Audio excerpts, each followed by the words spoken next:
മുസ്ലിം league അവരുടെ പിന്തുണ കൊണ്ടാണ് കോൺഗ്രസ് കേരളത്തിൽ സീറ്റുകൾ നേടി ജയിച്ചു വരുന്നത്. അത് കേരള രാഷ്ട്രീയത്തെ വിലയിരുത്തുന്ന ആർക്കും മനസ്സിലാകാൻ കഴിയുന്നതേ ഉള്ളൂ. ആ നീതി മുസ്ലിം ലീഗിനോട് കാണിച്ചില്ല. അവരെ അവഗണിക്കുന്നൊരവസ്ഥയാണ് സ്വീകരിച്ചത്. അത്തരത്തിലുള്ള ഒരവസ്ഥയും ഇടതുപക്ഷ മുന്നണി ഒരു പാർട്ടികളോട് സ്വീകരിക്കില്ല. ഞങ്ങളെല്ലാം കൂടി ചർച്ച ചെയ്ത് എല്ലാവരും കൂടി ചേർന്ന് തീരുമാനിക്കുന്ന തീരുമാനങ്ങളെ ഞങ്ങൾ മുന്നണി തീരുമാനമായി എടുക്കൂ. എല്ലാവരും ഐക്യത്തോടു കൂടിയിട്ടാണ്. ഇനി എന്തെങ്കിലും അല്ലറ ചില ഒരു പക്ഷേ സ്വാഭാവികമായി രാഷ്ട്രീയ പാർട്ടികളാകുമ്പോൾ നിയമസഭാ തെരഞ്ഞെടുപ്പും പാർലമെൻറ്റ് തെരഞ്ഞെടുപ്പൊക്കെയാണ്, തദ്ദേശ സ്വയംഭരണ സ്ഥാപനങ്ങളിലേക്കുള്ള തെരഞ്ഞെടുപ്പൊക്കെയാണ് പാർട്ടി അണികളിൽ താല്പര്യമുണ്ടാകുക. സ്വാഭാവികമായി ഉണ്ടാകാം. അതൊന്നും ഒരു തെറ്റായിട്ടുള്ള നടപടിയായിട്ട്, ഈ അഭിപ്രായങ്ങൾ പറയുന്നത് ഒരു തെറ്റായ പ്രവണതയായിട്ടല്ല ഞാൻ കാണുന്നത്. അവർക്കിടയിൽ വന്നിട്ടുള്ളൊരു അഭിപ്രായം പറഞ്ഞു എന്ന് മാത്രമേ ഉള്ളൂ. അത് ഇടതുപക്ഷ മുന്നണിക്കെതിരായിട്ടുള്ളൊരു വർത്തമാനമേ അല്ല. ഇടതുപക്ഷ മുന്നണിയെ കൂടുതൽ ശക്തിപ്പെടുത്താൻ കഴിയത്തക്ക നിലയിലുള്ള നിലപാട് തന്നെയാണ് RJD സ്വീകരിച്ചിട്ടുള്ളത്. ഉണ്ട്, വീരേന്ദ്രകുമാറിന് സീറ്റ് കൊടുത്തിട്ടുണ്ട്. ഞങ്ങൾ എല്ലാവരും കൂടി ചേർന്നെടുക്കുന്ന തീരുമാനമാണ്, ഏതെങ്കിലും ഒരു പാർട്ടി കൊടുക്കുന്നതല്ല. ഞങ്ങൾ എല്ലാ പാർട്ടികൾക്കും ഞങ്ങളുടെ മുന്നണിയിൽ തുല്യ അധികാരവും തുല്യ സ്ഥാനവുമുണ്ട്. എല്ലാവരുടെയും വാക്കുകളും അഭിപ്രായങ്ങളും ആവശ്യങ്ങളും സശ്രദ്ധം കേട്ട് നിലപാട് സ്വീകരിക്കുന്ന മുന്നണിയാണ് ഇടതുപക്ഷ മുന്നണി.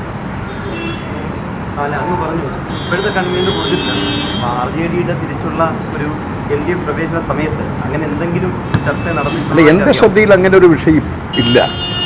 കാരണം അങ്ങനെ മുൻകൂട്ടി നിങ്ങൾക്ക് സീറ്റ് തരാം എന്നൊക്കെ സാധാരണഗതിയിൽ LDF പറയാറില്ല. അപ്പോഴുള്ള കാര്യം ചർച്ച ചെയ്ത് തീരുമാനമെടുക്കും. അതാണ് ഞങ്ങൾ ഇതുവരെ സ്വീകരിച്ചു വരുന്ന നിലപാട്. എല്ലാ പാർട്ടികൾക്കും തൃപ്തികരമായ തീരുമാനങ്ങളായിരിക്കും ഞങ്ങൾ എടുക്കുക. അല്ല, അങ്ങനെയുള്ള രാജ്യസഭ ഇപ്പോഴില്ലല്ലോ. രാജ്യസഭാ തെരഞ്ഞെടുപ്പ് വരുമ്പോൾ രാജ്യസഭാ സീറ്റിൻ്റെ പ്രശ്നം, നിയമസഭാ തെരഞ്ഞെടുപ്പ് വരുമ്പോൾ നിയമസഭയുടെ സീറ്റിൻ്റെ പ്രശ്നം, പാർലമെൻറ്റ് തെരഞ്ഞെടുപ്പ് വരുമ്പോൾ പാർലമെൻറ്റ് സീറ്റിൻ്റെ പ്രശ്നം, ഇനി പഞ്ചായത്തിൻ്റെ കാര്യം വരുമ്പോൾ പഞ്ചായത്തിൻ്റെ പ്രശ്നം. ആ നിലയിലാണ് അതാത് ഘട്ടങ്ങളിൽ വരുന്ന പ്രശ്നത്തെ അടിസ്ഥാനപ്പെടുത്തി നിലപാട് സ്വീകരിക്കലാണ് ഇടതുപക്ഷം സ്വീകരിച്ചത്. കാരണം തെരഞ്ഞെടുപ്പ് വരുമ്പോൾ UDFനകത്ത് ഇനിയും പൊട്ടിത്തെറികളും പ്രശ്നങ്ങളും ഉണ്ടാകാം. അപ്പോൾ അതെല്ലാം സശ്രദ്ധ നിരീക്ഷിച്ചുകൊണ്ട് നിലപാട് സ്വീകരിക്കുകയാണ് ഞങ്ങൾ ചെയ്യാറ്.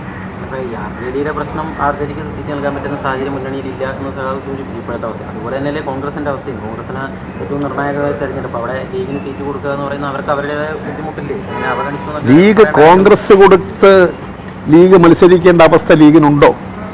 അതുകൊണ്ടാണ് ഞാൻ പറഞ്ഞത് 952 മദിരാശി സംസ്ഥാനത്ത് 5 MLA-മാരുണ്ടായിരുന്നു ലീഗിന്, ഒരു MP ഉണ്ടായിരുന്നു. 62 2 MP-മാരുണ്ടായിരുന്നു കോൺഗ്രസുമായി യോജിച്ചല്ല മത്സരിച്ചത്. അവർക്ക് ഇപ്പോഴും 2 സീറ്റാണ്. മുസ്ലിം ലീഗിനെ കുറിച്ച് ആലോചിക്കുന്ന ചിന്തിക്കുന്ന ആളുകൾക്കൊക്കെ കാര്യങ്ങളുടെ വ്യക്തതയുണ്ട്. 62 പോലെ തനിച്ച് മത്സരിച്ചാലും ലീഗിന് പിന്നെ നിലനിൽപ്പുണ്ട് എന്നുള്ളതാണ് എൻ്റെ അഭിപ്രായത്തിൽ. തനിച്ച് മത്സരിച്ച കോൺഗ്രസ് ഗതികേടിലാവും. മുസ്ലിം ലീഗ് ഇന്നുള്ളതിനേക്കാളും സീറ്റ് നേടിയേക്കാം.